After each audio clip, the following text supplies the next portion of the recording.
युद्धकांड 39वां सर्ग।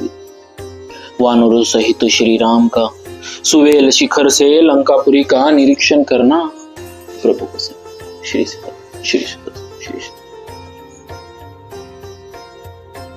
वानर युद्धपतियों ने वह रात उस सुवेल पर्वत पर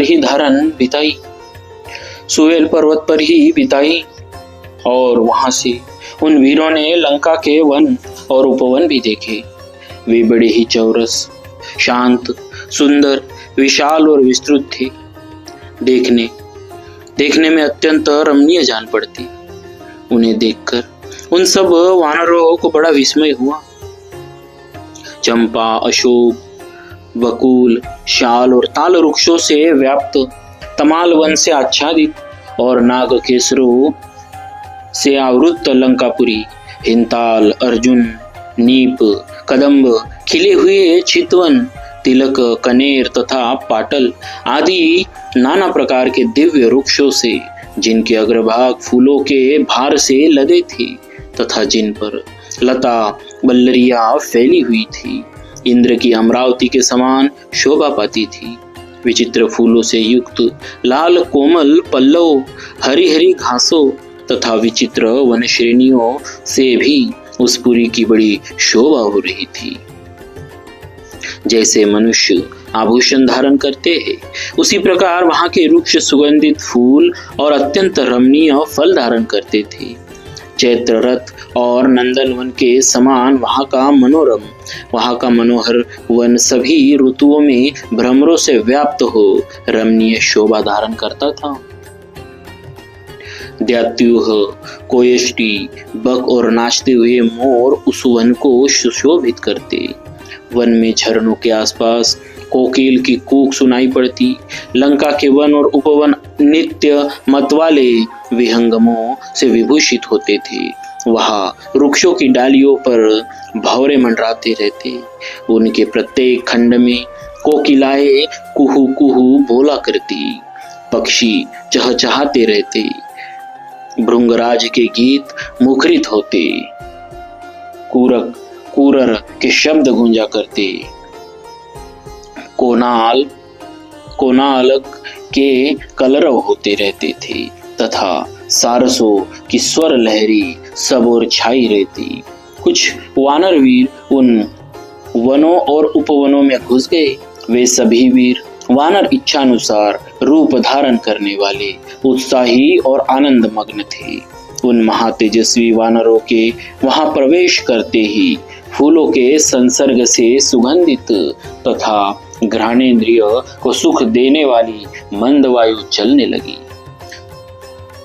दूसरे बहुत से युद्धपति उन वानरों के समूह से निकलकर सुग्रीव की आज्ञा ले ध्वजा पताकाओं से अलंकृत लंकापुरी में गए।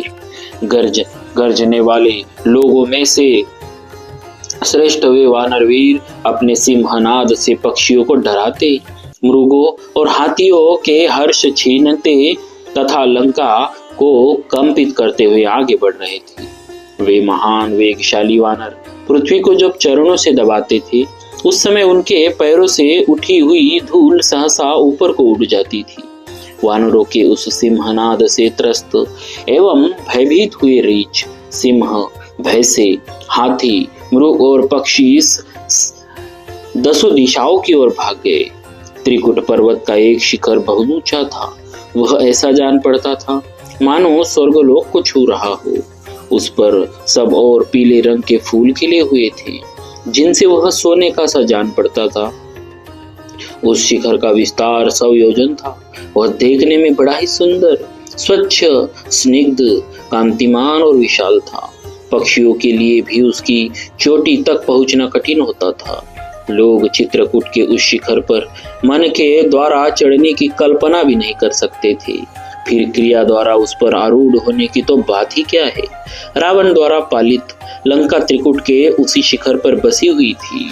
वह पुरी 10 योजन चौड़ी, 20 योजन लंबी, सफेद बालों के समान ऊंचे ऊंचे गोपुर तथा सोने और चांदी के परकोटे उसकी शोभा बढ़ाते।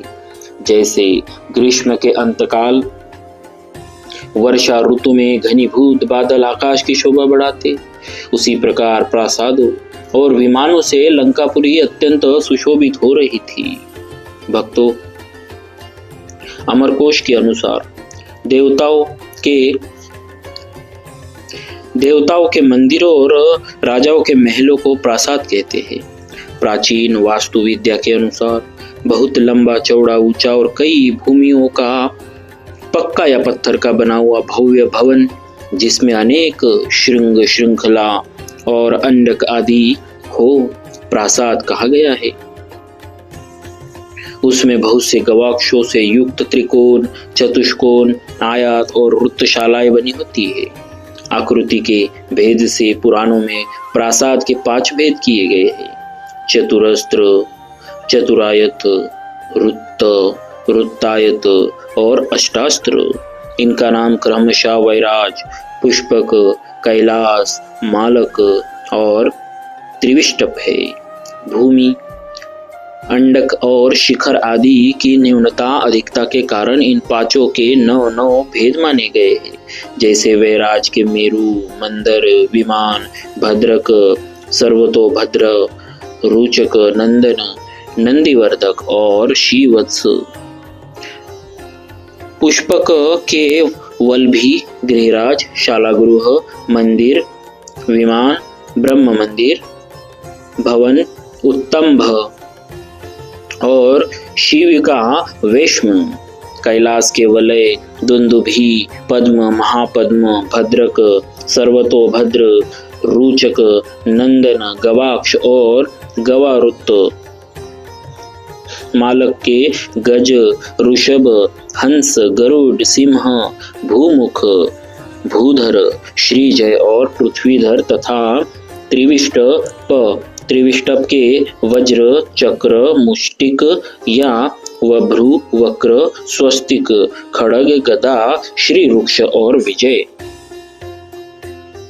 विमानों के आकाश मार्ग से गमन करने वाला रथ जो देवता आदि के पास होता है, उन्हें विमान कहलाता है। 7 मंजिल के मकान को भी विमान कहते हैं। प्राचीन वास्तु विद्या के अनुसार उस देव मंदिर को विमान की संज्ञा दी गई है जो ऊपर की ओर पतला होता चला गया हो। मानसार नामक प्राचीन ग्रंथ के अनुसार विमान गोल, चौपहला और अठपहला होता है। गोल को बेसर, चौपल्हे को नागर और अठपहले को द्रावी कहते हैं। हिंदी शब्द सागर से लिया गया। उसी पुरी में सहस्त्र खंभों से अलंकृत एक चैत्य प्रासाद था जो कैलाश शिखर के समान दिखाई देता। वह आकाश को मापता हुआ सजान पड़ता था। राक्षस राज रावण का वह चैत्य प्रासाद लंकापुरी का आभूषण था। कई 100 राक्षस रक्षा के सभी साधनों से संपन्न होकर प्रतिदिन उसकी रक्षा करते थे। इस प्रकार वह पुरी बड़ी ही मनोहर, सुवर्णमयी, अनेक पर्वतों से अलंकृत, नाना प्रकार की विचित्र धातुओं से चित्रित और अनेक उद्यानों से सुशोभित थी। भांति भांति के विहंगम वहां अपनी मधुर बोली बोल रहे थे। नाना प्रकार के मृग आदि पशु उसका सेवन करते। अनेक प्रकार के फूलों की संपत्ति से वह संपन्न थी और विविध प्रकार के आकार वाले राक्षस वहां निवास करते थे। धन धान्य से संपन्न तथा संपूर्ण मनोवांछित वस्तुओं से भरी पूरी उस रावणपुरी को लक्ष्मण के बड़े भाई लक्ष्मीवान श्री राम जी ने वानरों के साथ देखा। बड़े बड़े महलों से सघन बसी हुई उस स्वर्ग तुल्य नगरी को देखकर पराक्रमी प्रभु श्री राम बड़े विस्मित हुए।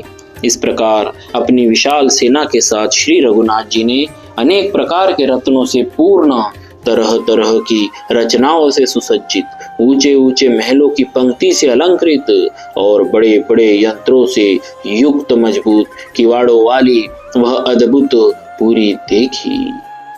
इस प्रकार श्री वाल्मीकि निर्मित आर्ष रामायण आदि काव्य के युद्धकांड में 39वां सर्ग पूरा हुआ। बोलिए श्री सीताराम जी महाराज की जय। भक्तवत्सल भगवान की जय।